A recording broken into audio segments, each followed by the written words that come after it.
A member of the Slatington Public Library Book Club. I'm also a board member here at the library.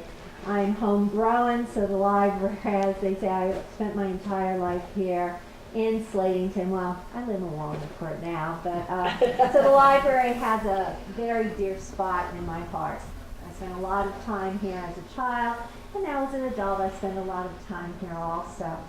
I just wanted to tell you a little bit about our book club since we're hosting this event today.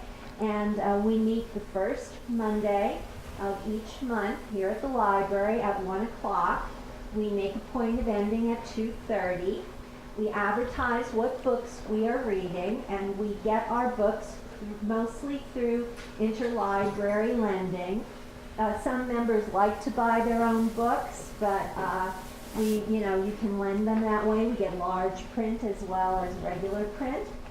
For our December meeting, we are reading The Invention of Wings by Sue Monk Kidd.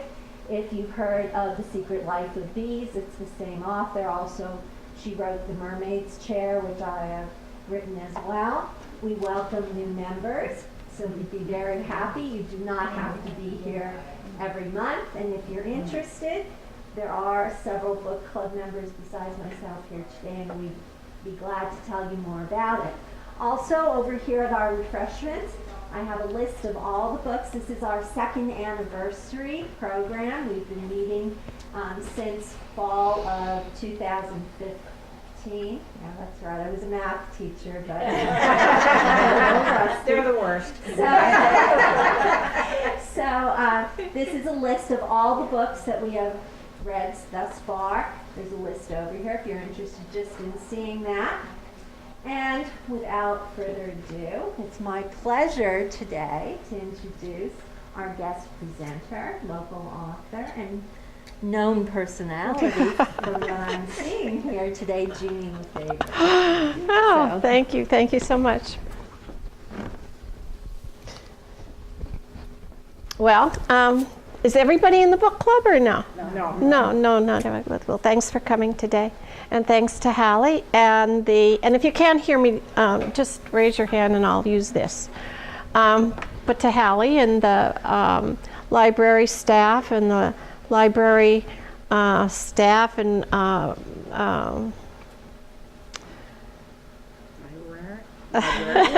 librarians, but also the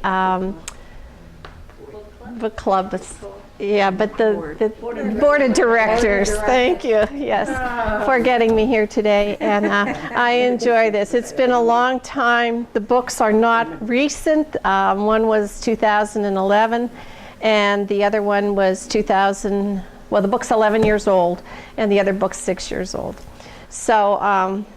But they're my books, and they wanted a local author. So, but thanks to everybody today for coming. I pulled this presentation out because I've given it quite a few times, and it's more unless you understand who I am and how I write, you could appreciate what's in the books. So I'm going to start. Keep in mind that I'm just a local author, and I hear everybody talking about great books like Dan Brown and all these great authors. So he's only about 1 billion copies ahead of me as far as being sold. But I did sell 1,300 copies of Whispers from the Past and about 600 for gifts at the Spring House, and 2 books that weren't even supposed to be published. I'm very grateful for that, for all the people that have bought my book. If you don't mind, with so much going on in our world today and the tragedy we just had, I would like to start with a little prayer if it doesn't offend anybody. O Infinite Spirit, recharge our soul, recharge our bodies with thy cosmic strength and energy. Recharge our minds with thy concentration and determination, and recharge our souls with thy ever-new joy. O eternal youth of body and mind, remain with us forever and ever. Amen. Okay, here we go. This is me. All right, and I'm going to tell you a little about me because, like I said, a lot of me is in this book, in these books. I'll tell you how I came about to write the book and why I wrote the book. But anyway, Jeanne Orlando, I forgot the other one in there, Jeanne LeFevre, because Liska was my first husband. Born and raised in McAdoo, Pennsylvania, so I have affinity for little towns, my McAdoo. I attended St. Cunegonda's grade school, Hazelton High School. I was in the convent for 3 years as Sisters of the Holy Family of Nazareth in Philadelphia, St. Luke's Nursing, Cedar Crest College, Kutztown University. I live in Slatington with my husband Jeff, Gus, my dog, Rufus, Jack, Sam, my 3 rescue cats. So what a little bit about this presentation is about is that anybody could write a book. Nobody thinks they have a story in them. But look at all this. I mean, daughter, student, novice nun, nurse, friend, girlfriend, wife, mother, manager, director, divorcee, girlfriend again, wife again, mom 6 times, retiree, poet, writer, storyteller, speaker, yogi. Oh my God, I have like 3 lifetimes of books. But we all do. We all do. So if you just want to put down your memoirs for your family or whatever it is, you can do it because you have a lot of good stories in you.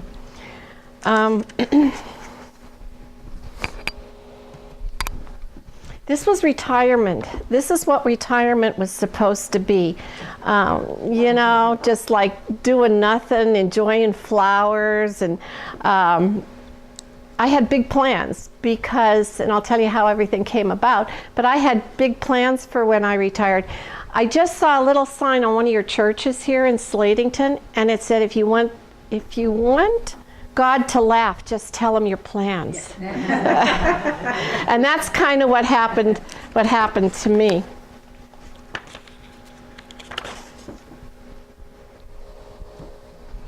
Okay, let's get started. All right, so now I'm going to tell you a little bit about the book. Then I'll read the prologue, then I'll read the back of the cover so you could understand a little bit about the book, but I won't give the book away in case everybody didn't read the book. But if we could keep the questions till later, because I'm 68, and if I get off the road, I'm not getting back on again. So if we could just hold the questions till the end, unless you absolutely need to ask, that's fine. Okay, here is the inspiration for my book. My inspiration for the book was the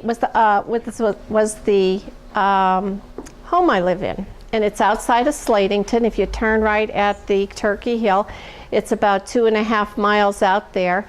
And we moved there 25 years ago, but when I first moved there, I don't know, it's not haunted. It's not, but I got a lot of inspiration when I went to write the book. So the 2 books really are about this house. There's a lot of things that have gone into my preparation for the book, right? And I looked at everything I like in life. You'd be surprised if you take a few moments and you think about everything you like in life and blend it into the story about yourself, you come out with a book. So one of them was my past. I grew up in a small town. So each story takes place in a small town. I love New England, so I put the town in New England. See, when you're writing, you can do anything you want. You could put anything in a book. As long as you call it fiction, you can make up your own story, whatever you want to do. Okay, so my present was the farmhouse. In this farmhouse, there's an old attic with an old partition, which has a lot to do with the story. My likes and dislikes. Now, I know you're going to find this odd, but I always wanted to be single.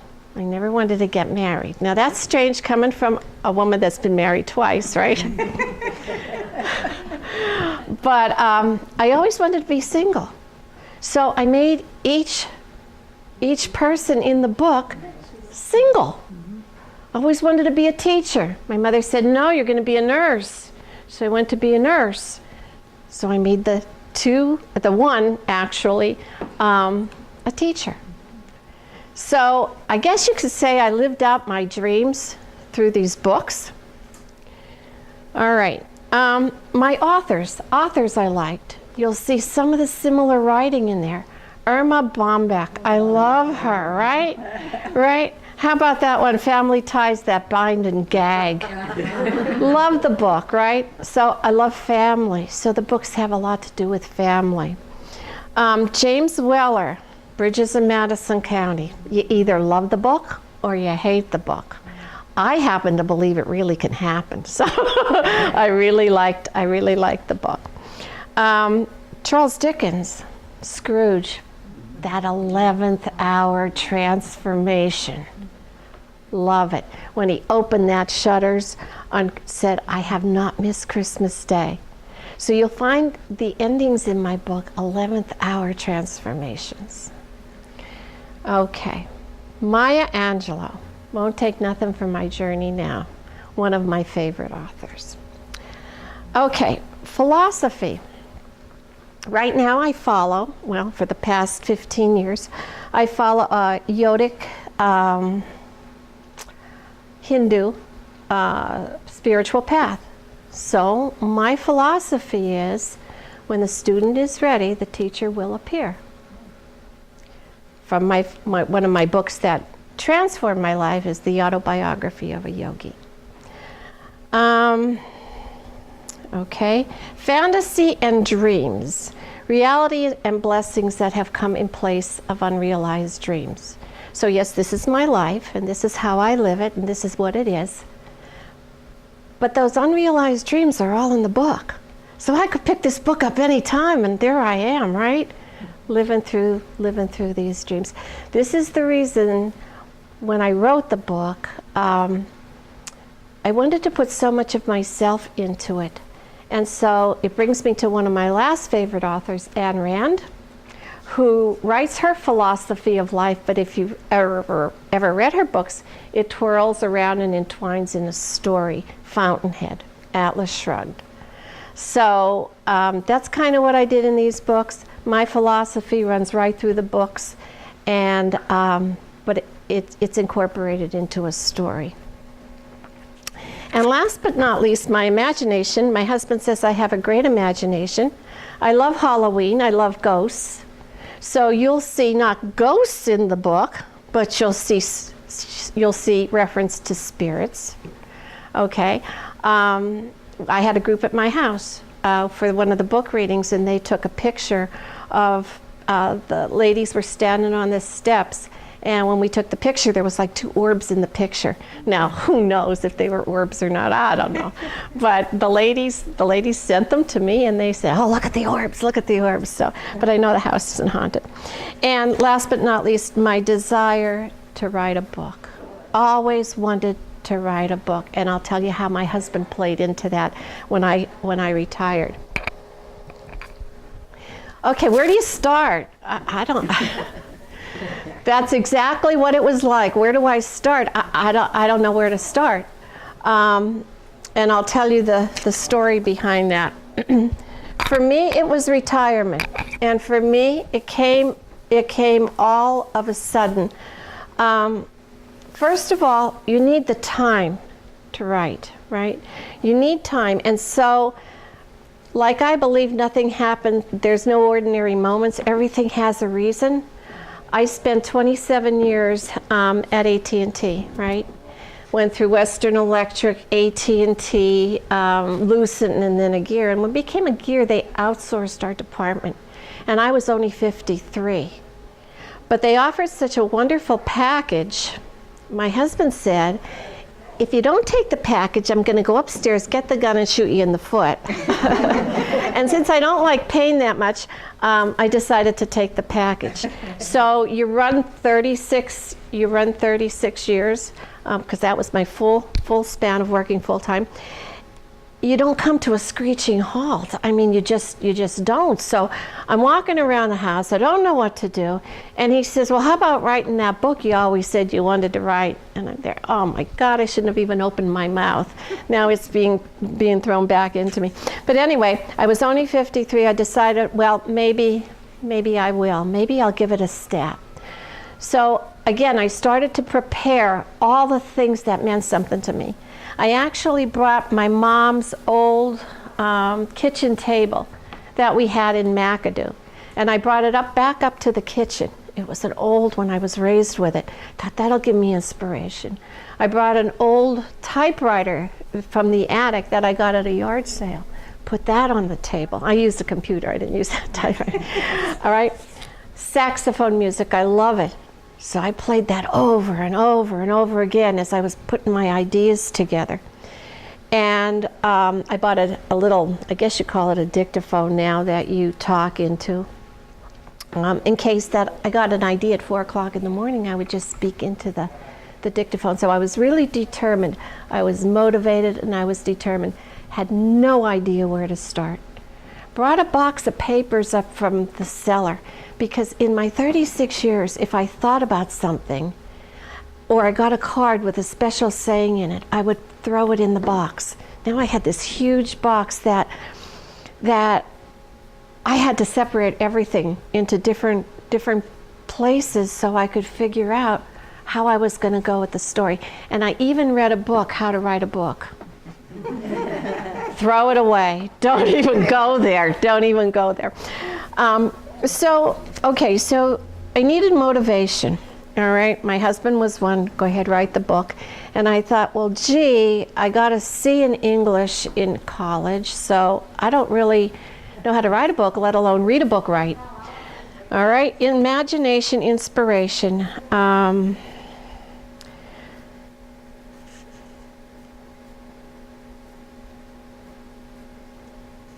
energy. Okay, energy. You need a lot of energy to write. So I get up at 5 o'clock in the morning. I'm not only talking about physical energy, I'm talking about imagination and energy you need for your mind. So with that in mind, I would start my writing with a little prayer, and then I would do about a 15 to 20 minute meditation. And with that, raise the energy so I could think of ideas. And you'd be surprised what comes out of that. I went to my daughter's graduation. She's a doctor from Colorado University. And there was a woman that was, her son was in my daughter's class and died while he was in class. So she got up and she spoke in his behalf. And she said something I'll never forget. She said, when you go into the room, and she was speaking to the class, when you go into your patient's room, take with you your knowledge, your sense of humor, and your ability to treat them. But I suggest you leave one thing outside the room, and that's your ego, because it will not serve you well. And I remember those words that energized me to do this. I wasn't doing it to publish a book. I wasn't doing it for money. I was doing it because I wanted to write down my story before I left this earth. Patience. There's no deadline. You need patience. There's no deadline. My first book took me 3 years. My second book took me, I think, almost 3 years too. Because I had to get everything together. And when I read the book, they said, okay, when you're writing a book, write the whole book, all right? And then go back and start revising whatever you want. I couldn't do it that way, so I threw that book away. I couldn't get past the first chapter without going back and revising that first chapter and revising that first chapter. And the first chapter had to be perfect before I moved on to the second chapter. All right, and when I first retired, I wrote poetry. And I'd go down to the canal, and I wrote a poem. And I put the poem away, and I thought, well, I'll never probably use that poem again. When I wrote the book, that poem came right to my mind, and I'll read the poem to you a little later, and I'll show you how it fit into each chapter in the book, and what happened, the little surprise I got when I wrote the second book. But anyway, let's go on, and here is Forrest Gump. This is exactly what I felt like.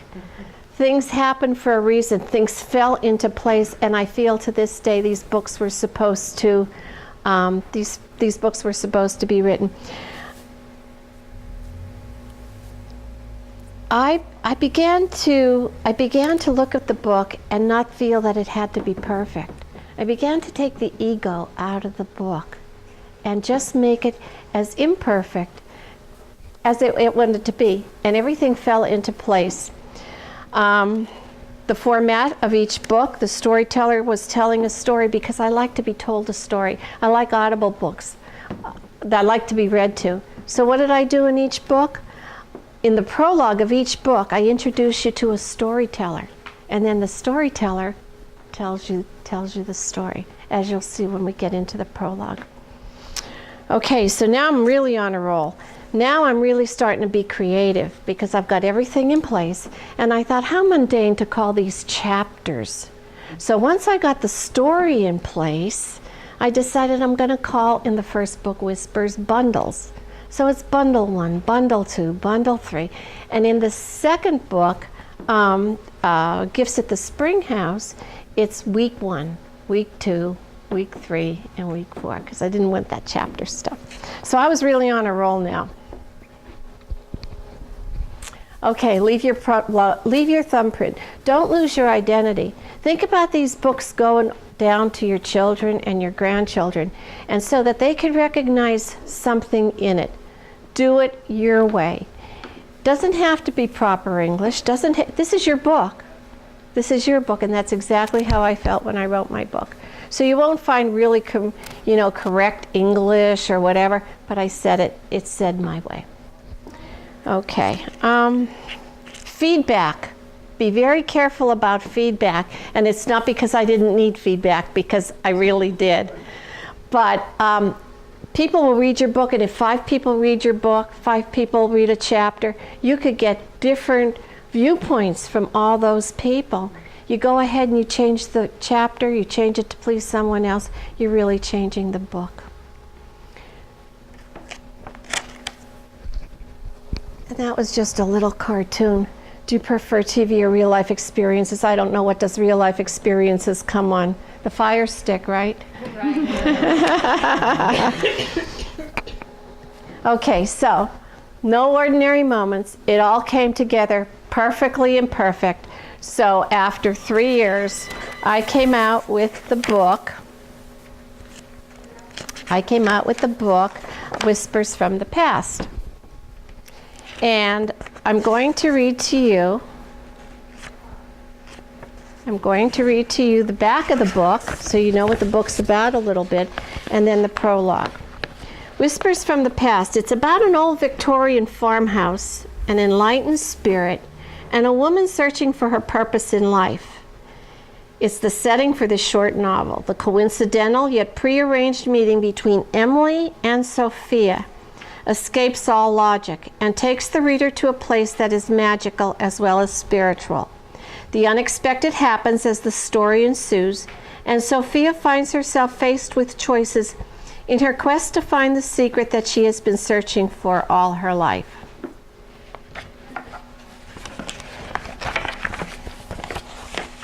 If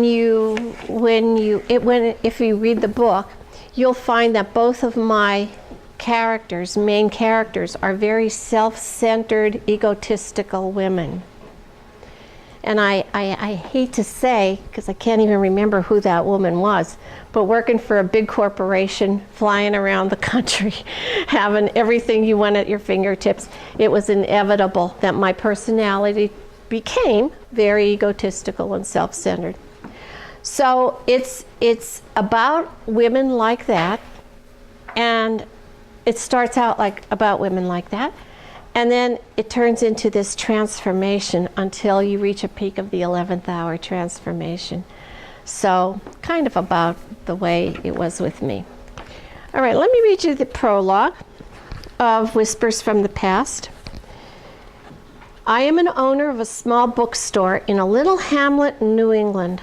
I sell old books, rare books, used books, and I have some copies of books that are no longer in print. I have a passion for books, and although I have never written one, I have read many, and I've helped young writers publish their manuscripts when major publishing companies rejected them. I tell you, the reader, this because after all these years in the business, I believe I know books and writers quite well, and I could recognize a unique story when I read one.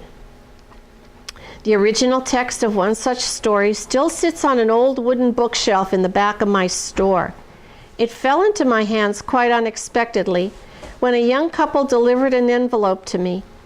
It was a beautiful fall morning as I sat at my desk in the back room of my shop.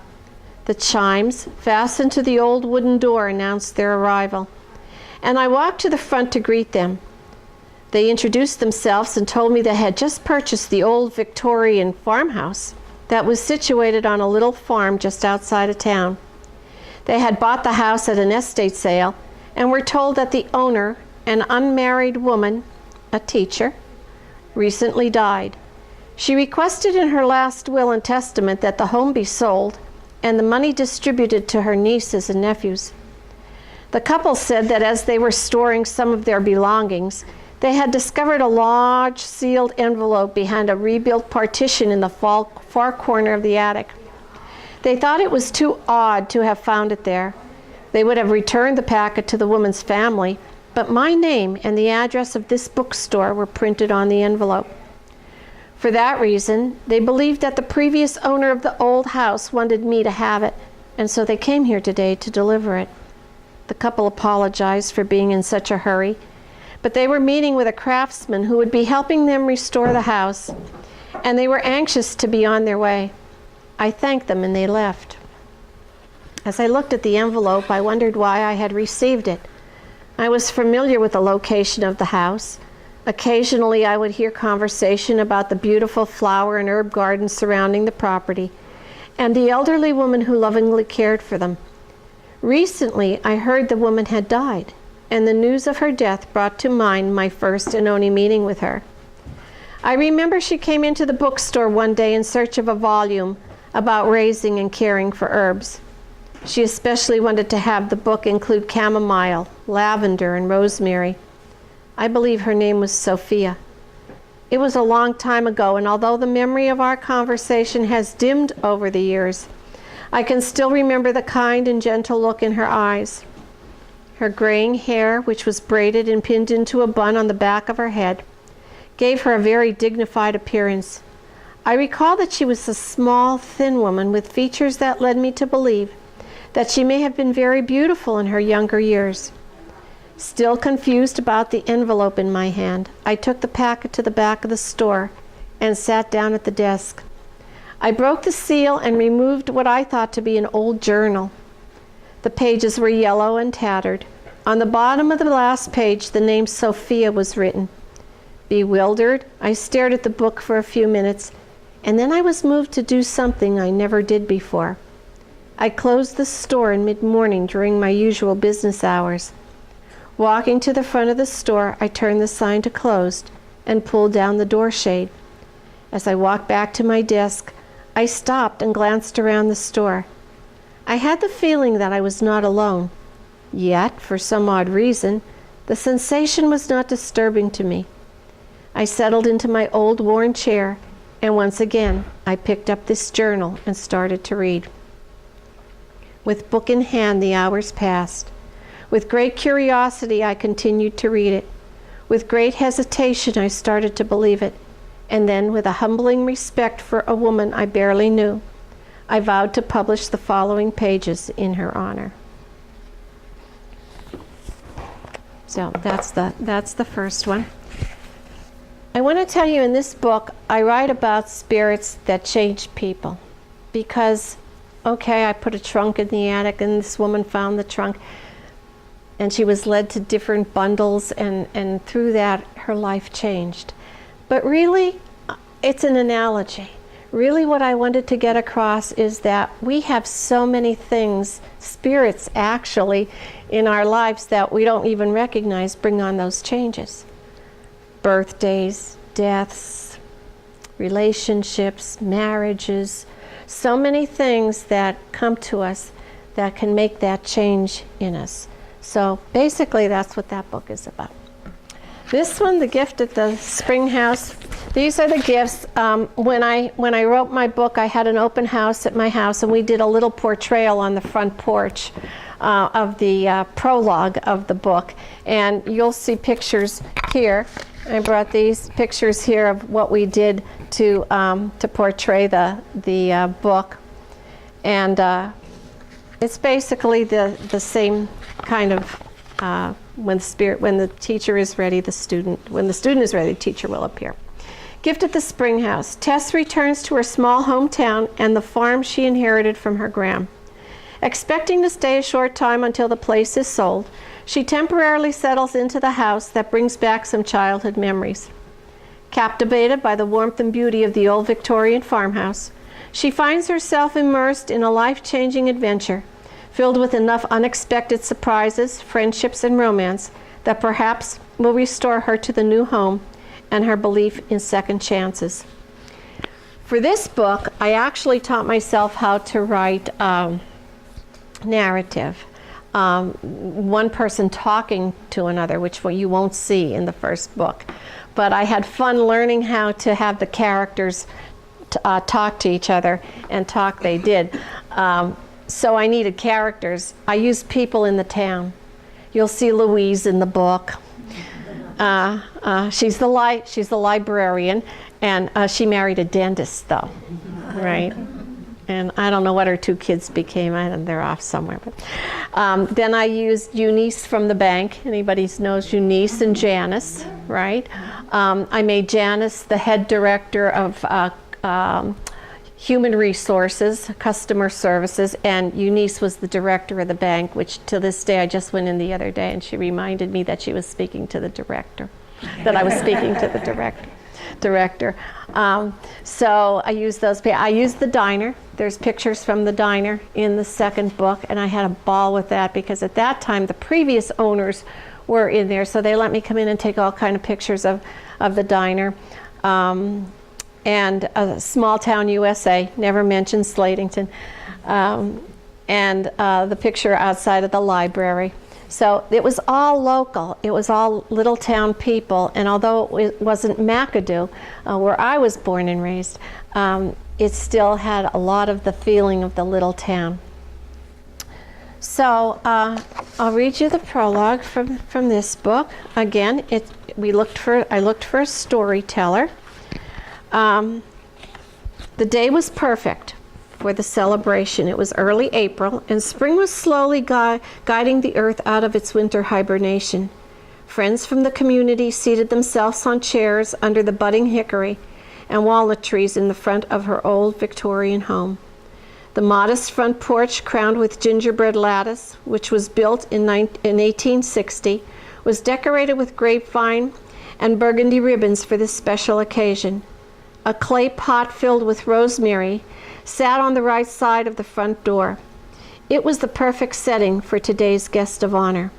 A small, gray-haired woman sat on the green wooden rocking chair. She wore a black suit with a round black velvet hat, slanted fashionably on the right side of her head and secured with a pearl hat pin. A corsage of white baby roses pinned to her lapel complemented her grandmother's white pearls that she wore around her neck. The scent of chantilly surrounded her.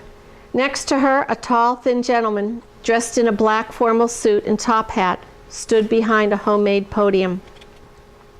"Good day to everyone," he began. "It is good to see all of you here today at the home of our dear friend Tess." The people in front of her all smiled and applauded. "We know her as a writer, a journalist, and an author," he continued. "But most important, we celebrate her today as a teacher, a caretaker, and a friend to all of us that ever needed her. Tess is a pillar of our community who we highly respect and admire. Today we will present her with a very special award. We like to call it the Nobel Prize of Hopewell. We award it to an individual who has shown outstanding dedication to our community and a selfless giving of oneself to our people, our animals, our town, and our environment. Each year, the townspeople vote on one who should receive this honor. This year, Tess has unanimously won our vote. On behalf of our little town, I take great pride in presenting her with this honor on her 100th birthday. When the people finished applauding, the mayor turned to Tess to help her up from the rocker. Slowly, she placed her wooden cane in front of her and steadied herself up and onto her feet. Then she took a few steps until she stood right behind the podium. Thank you, she said as her voice trembled and her eyes filled with tears. All rose from their seats for a standing ovation. Please sit down, please take your seats, she motioned, patting her quivering hand gently on the stand in front of her. Everyone became seated. I'm so happy to see all of you, she began. For many years I have sat where you are today and covered this event for our newspaper. In the past, I have written stories about so many of the extraordinary heroes that received this award. I see that I have ultimately been mistaken for one of them today. They all applauded, and she bowed her head for a moment, regained her composure, and looked straight ahead at her audience. I thank all of you from the bottom of my heart, she continued. Again, her listeners clapped. Tess tapped the podium for a second time, and everyone became quiet around her. She repositioned herself with the help of her cane, and as she resumed speaking, a bright red cardinal positioned himself on a branch of the old shagbark hickory, and a red-tailed hawk began circling above the house. Since I'm a storyteller at heart, she said, I'm going to tell you a story on this beautiful sunny afternoon. I would be remiss if I accepted this award without giving the credit to those who truly made it possible. I stand here today because of all the extraordinary people that I have met along the way, especially one who loved me so much that she allowed me to stand on her shoulders in my defining moments so I could see beyond my limited vision. She is the real hero of the day, and I simply remain the vessel of her life and her life story. She paused as if holding back her tears, and then she continued. My dear friends, I invite you to listen with an open heart to this powerful and compelling tale that I am about to share with you. There are those of you who will believe this story without question. For you, it is complete, and there is no further explanation necessary. However, there are others that at this time who will find it simply unbelievable. For those, please understand that there is no further explanation possible. Regardless, I love you all so much, and I thank you for granting me this great honor today. The crowd applauded passionately. Tess took a moment and gazed at all the people in front of her. She closed her eyes for a second as if she were memorizing the picture in front of her. And then she steadied herself and slowly turned away from the podium. Returning to her rocker, she made herself comfortable. She opened up her old worn journal, cleared her voice, and began to tell her story. Many, many years and 1,000 miles ago. And then the story starts of her when she was young and had to come back to the farm to take care of her Graham's estate.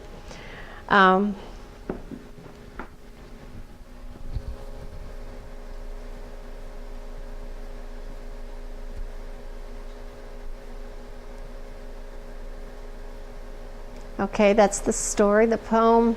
That's Whispers from the Past. That's the first book. I don't have a picture up there of my second book. But the poem I was talking about, I had written along with other poetry because I thought it was fun to do when I retired. So I would take my dog down to the canal and we'd walk back and forth. And I wrote this poem in the beauty of the evening. And I thought, oh, this is nice. I even had a little tune in my head to sing to it. And I thought, well, I'll never use this again. But I did, because amazingly, no ordinary moments in life, amazingly, a piece of this poem fit into the beginning of every bundle that I wrote. I mean, I was just surprised to see how nicely it all fit in.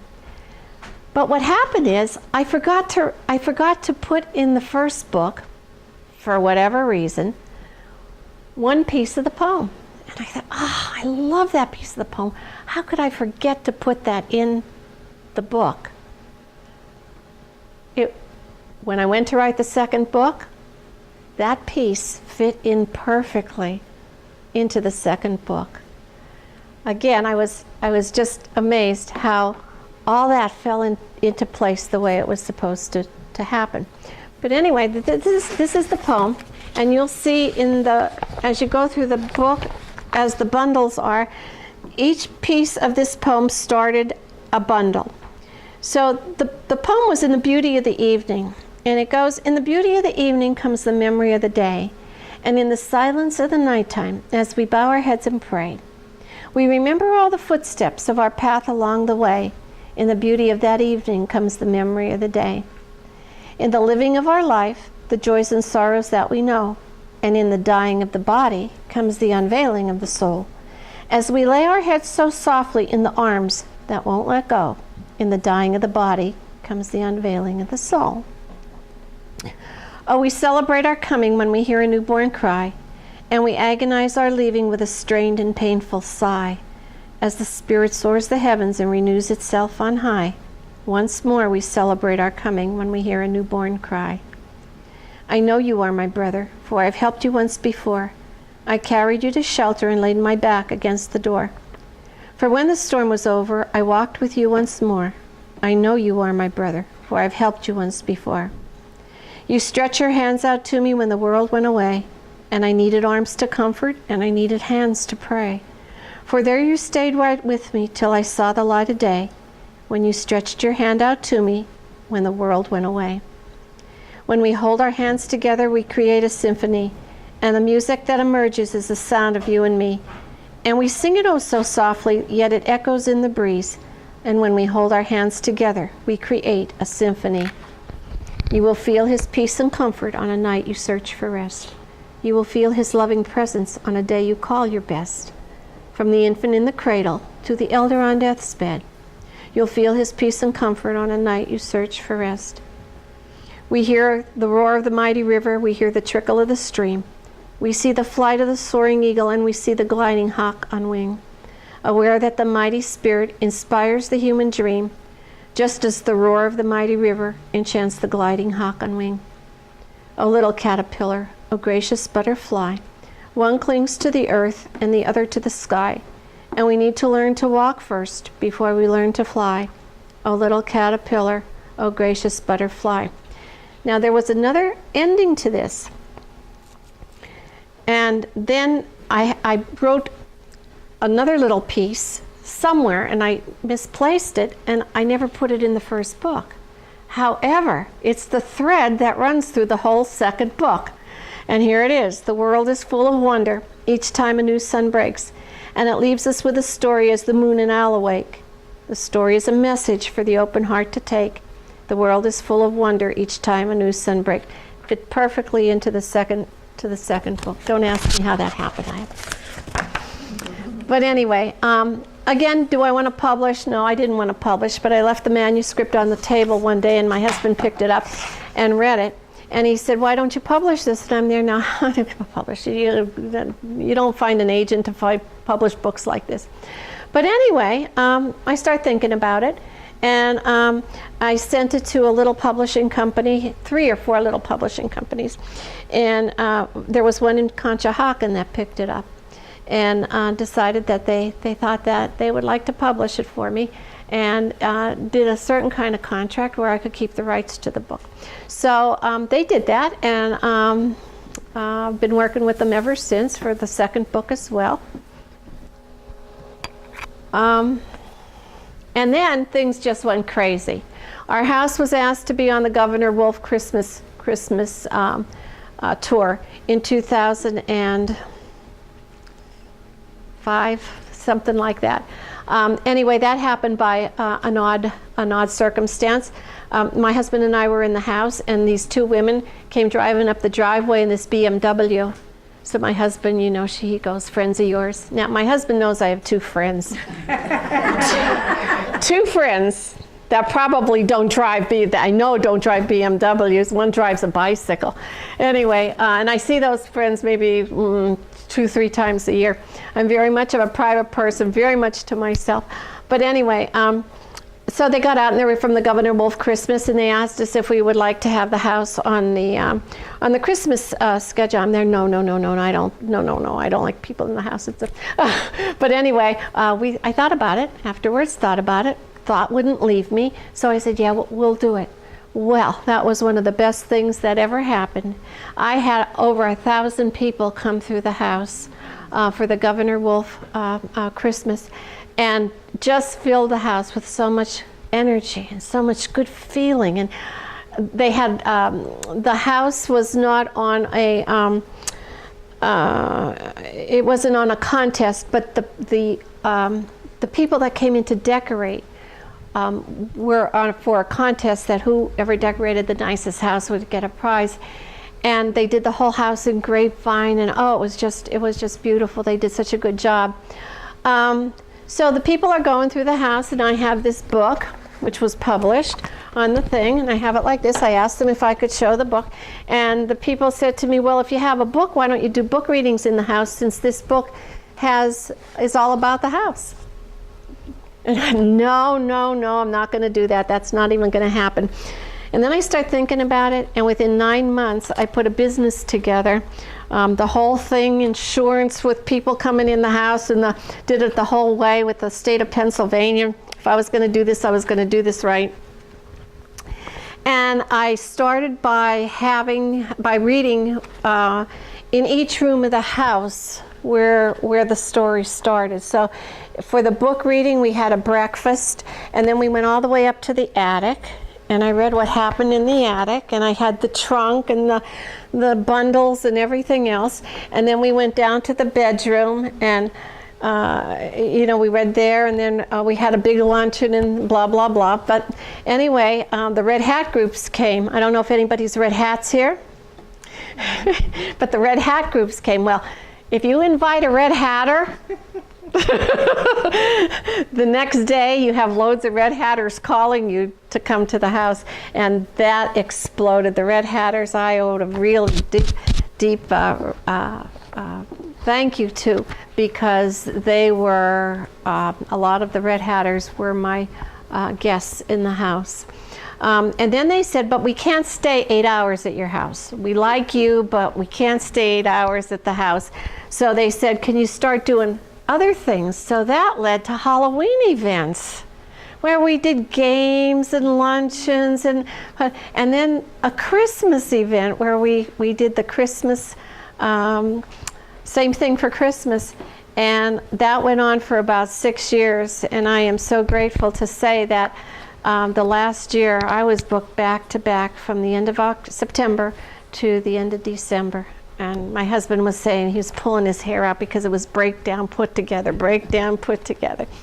But I met so many wonderful people. The reason I thought this would be good for me is because without people or friends in my life, I could have all these people come through my house, say hi, go home, and they're not calling me to go see a movie. Which I have nothing against that, but that's just not how I'm made. So that's where that led to. This is some of the, this is a family. This woman that's in the red sweater, she brought her children, her grandchildren, her sisters, and we had a very good day. Mm-hmm.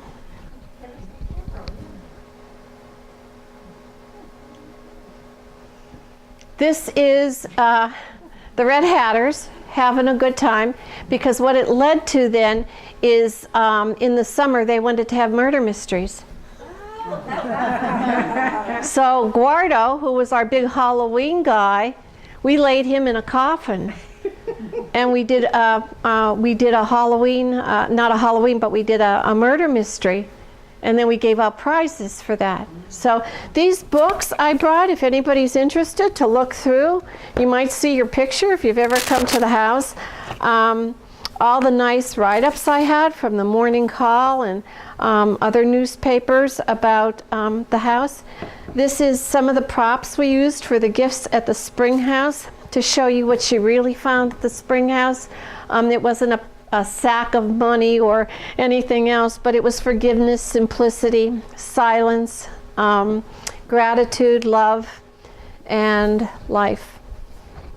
So a lot in the book is written, but they are analogies to real life situations that happen. And by the way, on the cover of this book, The Gifts at the Spring House, this is Boyle's hardware store. That's his spring house.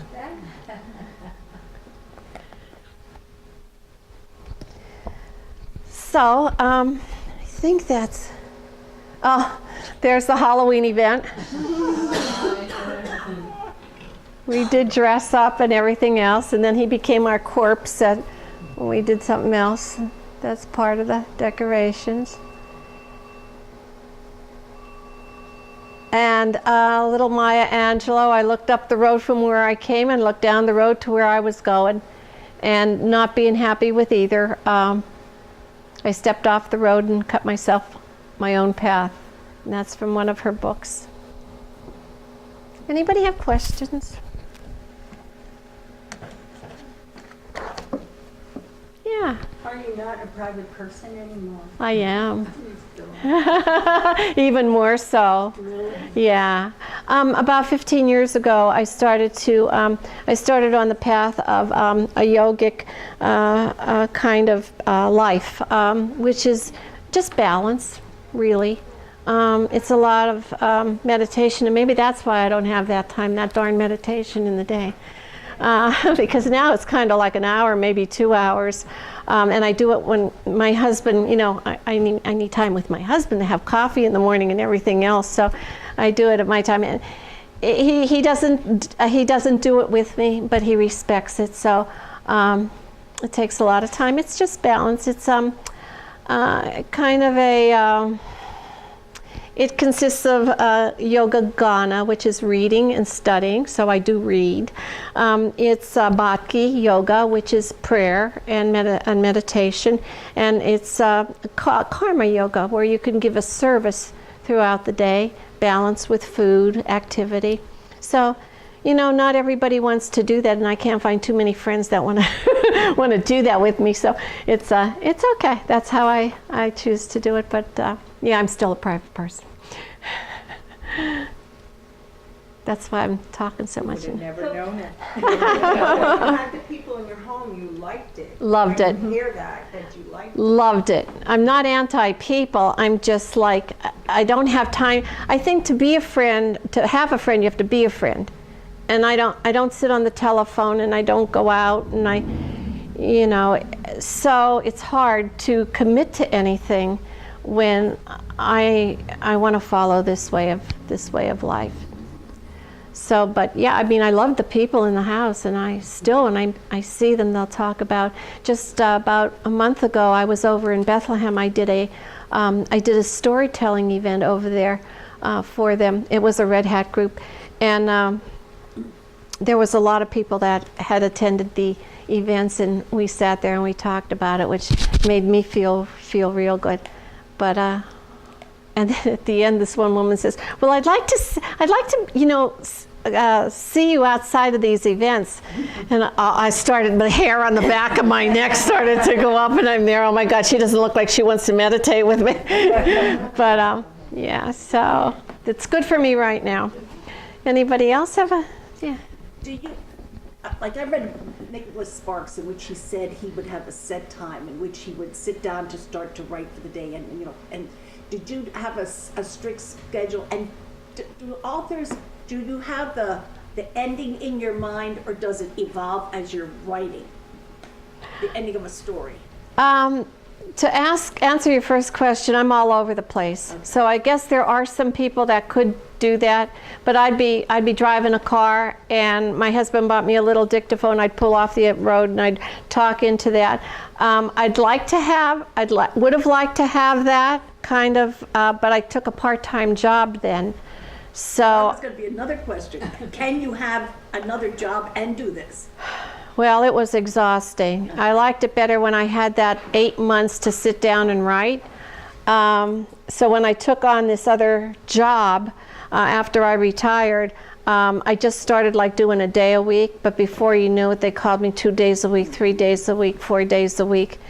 Kicked in that karma kind of, that yoga karma, and kind of got me going. But then again, I realized I was in it too thick and I couldn't get out of it, and so I wrote, and I did that at the same time, which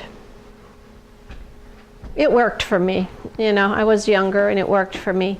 What was your second question? Do you know the ending of the story when Oh. you start to write? I knew that there was going to be an 11th hour transformation. I knew the end of the story was going to be somewhere like Scrooge, where he went through this change, and then he said, I haven't missed Christmas Day. So I knew that. Did I know exactly how it was going to end? And no. Yeah.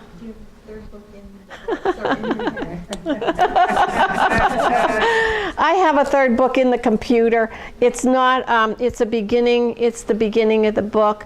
I've teetered between so many different kind of things. In the beginning, I wanted to write about passengers in a bus, because when I was a little girl, we used to have a bus going from McAdoo to Hazleton, and I used to love to go there with my mom because we would go to shop and everything else, and I loved that little town, you know, bus ride.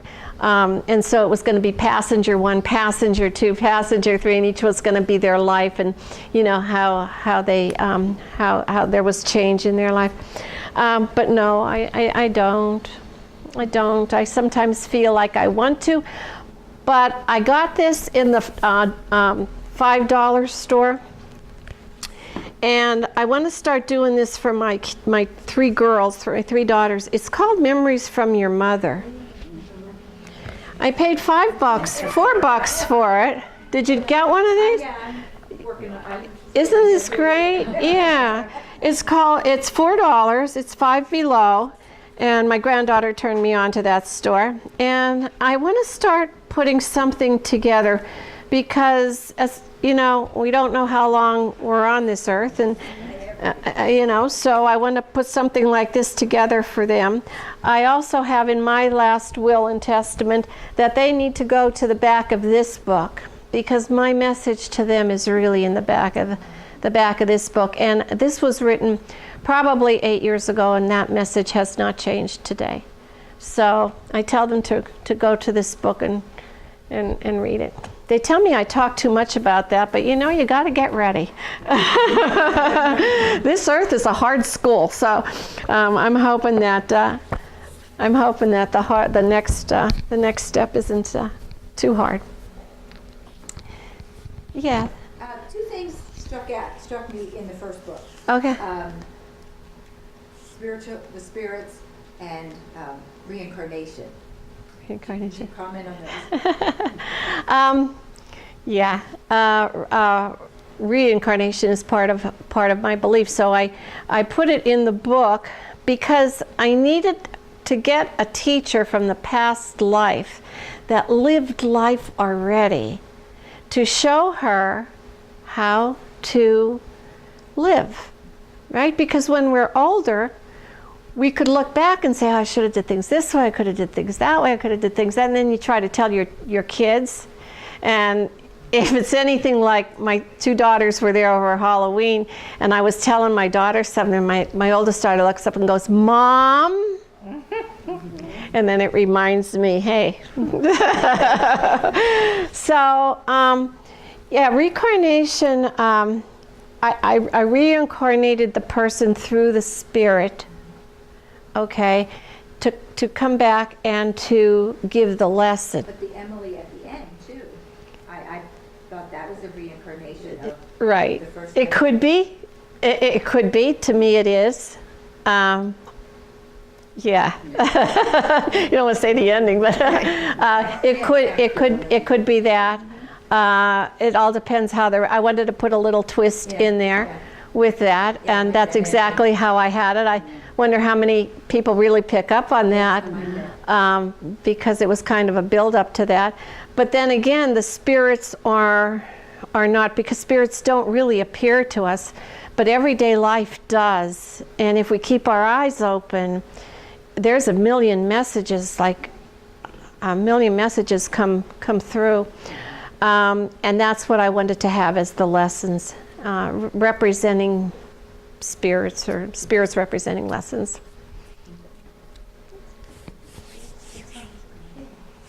I was fine in the book. Oh, which one? The first one, yeah.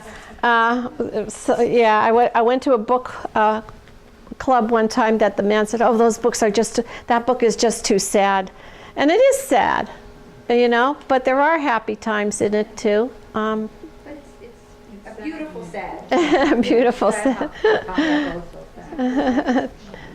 Yeah. Are there any other questions? Yeah. I've never been to your home, but do you have wildflowers in your garden? Yes, I do. Well, the herb garden's kind of overpowered by the wildflowers now. But if you go up now, they're mostly like cone flowers, and we leave them to reseed in the thing. And if you're ever out that way, please stop in. It's right around that bend that's called Dead Man's Curve. You know, and I take you through. And although the house isn't just all as neat as it used to be and decorated the same way, because I have kitties coming through it and animals now, but I'd be glad to show you the place where, you know, I wrote and everything else. So You just got a new bridge. we got a new bridge. Yeah, we got a new bridge so you could come on across the bridge. Is it open? Is it?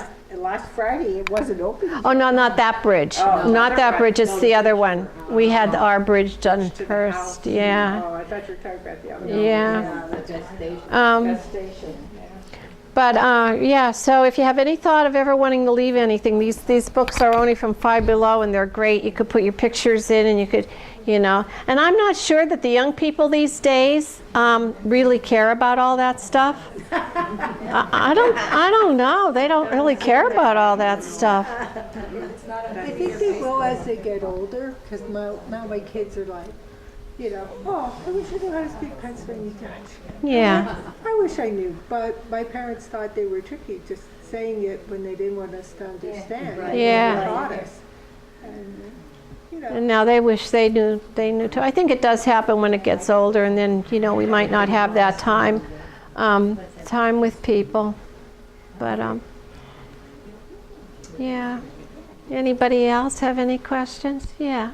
Well, I just want to say that Halloween at your house several years ago, Women's Club went. It's one of the outstanding memories. Oh, isn't that nice? Wonderful. Thank you. Just wonderful. And that was, tell me that lady's name again, the older woman that was there. Mabel. Mabel. Remember, Mabel was there. Mabel was there. Yeah, yeah. Mabel, yep, she was sitting there. She really enjoyed the ghosts, and I enjoyed her. I could write a book about her. I hope we could all be like that when we're older, very feisty. I was to your house several times. One time we brought my father and husband, my mother, and we did the whole book reading with Oh, that's right. But then I brought my girlfriends from school, and when I retired just this past year, they said, "Oh, it's such a shame that Jeannie, that would be the perfect place for your retirement." And because they really enjoyed coming. We came for Halloween and for Christmas. Oh, with that's them. right. That's And right. they enjoyed it. Your so much. dad came to, Yeah, the potato chip people, yeah. Hard time keeping him awake because he'd sit in the rocking chair And- nice and warm. Yeah, we put him back on the walking chairs. But anyway, actually, we did start having little things there. One woman had her baptism there. She had all the women dress up like in hats and special garbs, and we went out to the field, and the women, it was just the women of the family, held the baby up to the universe. It was very nice. It was a very nice thing. Yeah. But yeah. I'm older now, so that's why I'm amazed. Everybody here, you do so much, and it's like, what do I do? Yeah. Any more questions? Yeah. Yeah. I love being here with all of you today. I'm sorry if I stuttered through some of the stuff. I'm a little rusty, but I love y'all. Thank you.